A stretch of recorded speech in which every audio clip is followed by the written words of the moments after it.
మొహమాటపడుతుంది ప్రేమ కారణంగా.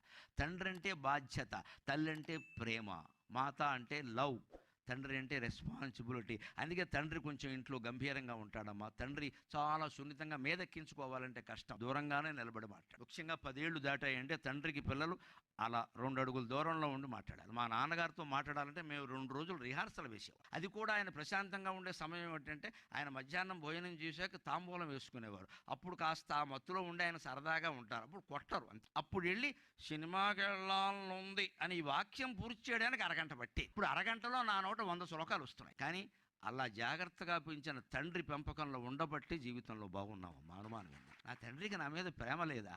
కానీ మా అమ్మ ఉన్నట్టే మా నాన్న ఉండాలంటే ఎలాగ? మగ వేరు ఆడ వేరండి, సమానం అంటారేటండి? అర్థం లేనమాట. ఒకరికెవరు సమానం కాదమ్మా. మొగాళ్ళు మొగాళ్ళే, ఆడాళ్ళు ఆడాళ్ళే. ఆడాళ్ళు ఆడాళ్ళలాగే ఉండాలి, మొగాళ్ళు మొగాళ్ళలాగే ఉండాలి. తల్లి కొన్ని విషయాలు చెప్పడానికి మొహమాట పడుతుంది ప్రేమ కారణంగా. తండ్రి అంటే బాధ్యత, తల్లి అంటే ప్రేమ.